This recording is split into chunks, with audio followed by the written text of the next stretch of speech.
What's up, guys? Welcome to G Whiskey. My name's Jeff. Now, this is a channel where I offer my thoughts and opinions on a specific whiskey, and if you stick around to the end, I'll be giving it a score as well. If that sounds interesting, hit subscribe down below. And with that out of the way, why don't we jump into our review? Today, we're looking at Benriach, the Smoky 10. Stick around.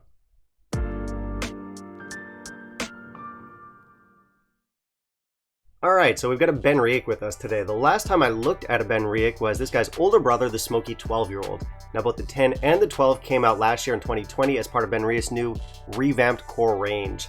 The twist with these ones is that they are peated Speysiders, which is not very typical. Usually Speysiders are going to be fruity, sherry-matured whiskeys.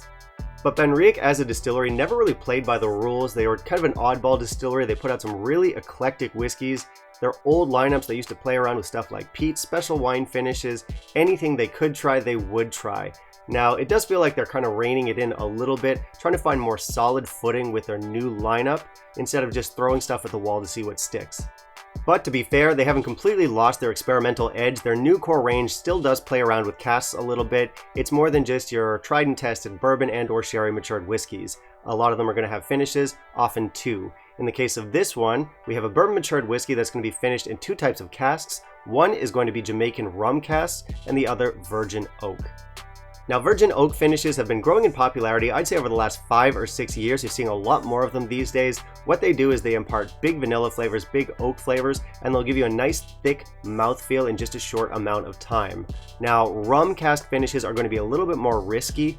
They're certainly not new to the industry. Benriach themselves have plenty of experience with rum casks, but they're not going to be for everyone. They impart a very unique kind of sweetness, and it's pretty hit or miss for a lot of people. And I gotta say, I respect a distillery that tries new things. Benriach, they don't always get it right, but at least they have the balls to try it, and I do like that. So with that said, why don't we see how our Smoky 10 fares? We'll jump into our review, and in the meantime, if you can kindly leave a like down below, that'd be greatly appreciated. With regards to specs, Benriach is always pretty reliable. They have a standardized ABV of 46%. Their expressions are also going to be non-chill filtered and naturally colored. So sounds good to me.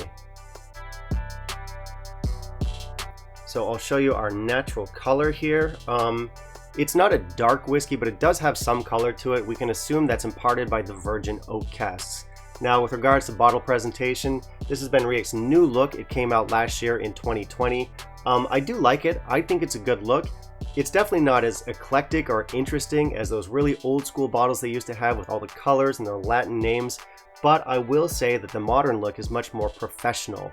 So yeah, good look. I'll give it maybe 3 out of 5 for presentation.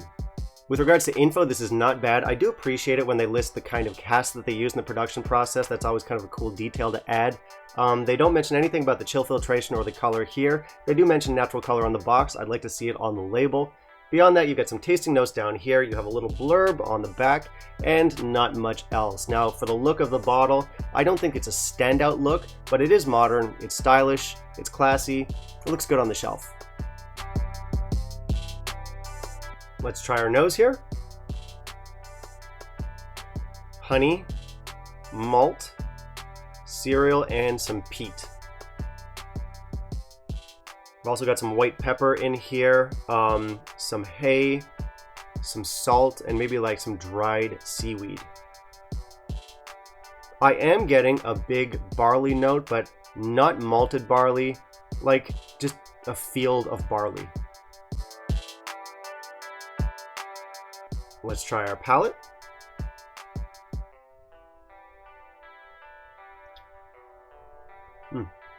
Peat up front.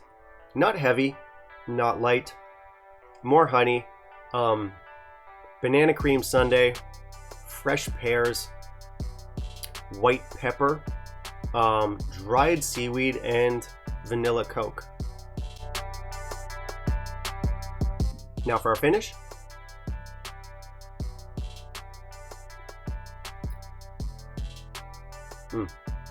Okay, we're getting oakier here.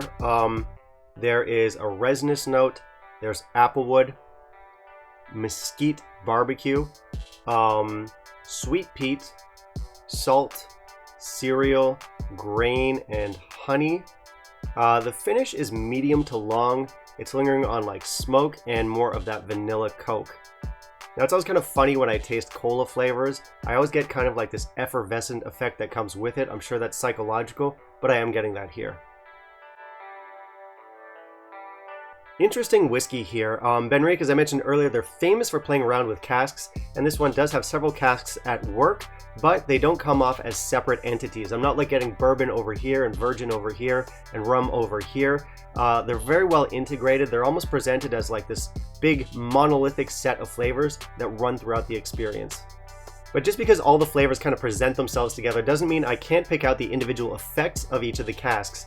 You definitely get some big vanillas and some big oak from that virgin oak casks, and you're going to get that sort of very unique sweetness that you can only find from a rum cask. They do come together in a very incorporated way, and the balance and the structure of this is pretty good. With regards to the flavors, there are some nice flavors in here. I always kind of like it when I find like cola or soda flavors in my whiskey.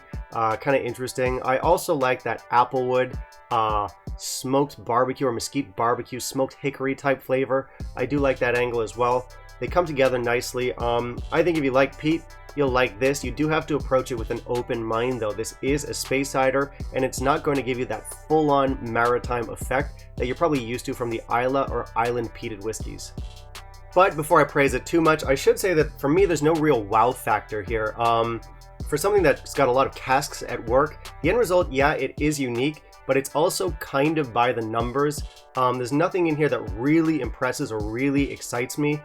For a peated Speyside, finished in virgin oak casks and Jamaican rum casks, I was hoping for something a little bit more inspired. So yeah, personally speaking, I do prefer my peated Islay whiskeys, my peated island whiskeys, peated whiskeys with a little bit more of that maritime kick to them. But that being said, I do think people should try, maybe not this whiskey, but whiskeys like this whiskey, peated expressions from different regions. They do offer a completely different experience, and it gives you some insight into how like location or like terroir affects the outcome of a whiskey. So my score for this one's going to be 85. I do like it. I would probably say I like it about as much as the Smoky 12. Which is funny because if you go back and watch that review, I gave it a score of 86. I think I was feeling a little bit generous that day. I think at the end of the day, I would land on 85 for the both of them. I like them about the same. They are different whiskeys. The 12 goes in a more sherry direction. You've got some sherry casks in there. This one, of course, virgin oak and rum. So very different whiskeys. Interesting to kind of compare them side by side. Anyway, coming back around to this one, I do think it's a solid whiskey. Although it's not totally my style, there is plenty to enjoy here. Now, it's not a maritime whiskey. I mean, you do have notes like salt and dried seaweed in here, but it's not a full-blown maritime malt like what you're going to get from Islay with, let's say, a Laphroaig, a Lagavulin, an Ardbeg. But I think that adds to the interest. I think if you want to sort of explore peat a little bit more, get to know it and see how it kind of manifests differently in different regions, try this one out and see how you feel about it.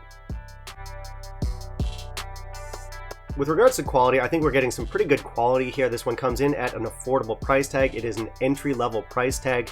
Money-wise, we're about on par with entry-level malts from Islay or from the islands.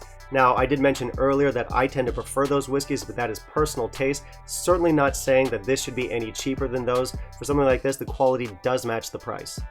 So yeah, fun stuff. I've enjoyed my bottle. I haven't had any trouble digging into it. I think a lot of you out there who enjoy peat will find plenty to like with this one. And another nice thing about it is that it does seem to have a pretty standardized price no matter where you live. I've checked places like Master of Malt, a couple of the American websites, and no matter where I look, it always falls firmly into the affordable category, which is where it belongs. So I think if you're interested in peat and you want to explore, maybe peat from different regions, this is a great bottle to start with. Alright, that'll be it for me today, guys. Thank you very much for watching. As always, hit subscribe down below, click that little bell icon, and of course, smash the like. Now, I do want to hear from you. Have you tried Benriach Smoky 10? Have you tried it next to the 12? How would you compare them? And finally, down in the comments, let me know what you want to see me review next, and I'll keep it in mind for my upcoming videos. Bye, guys.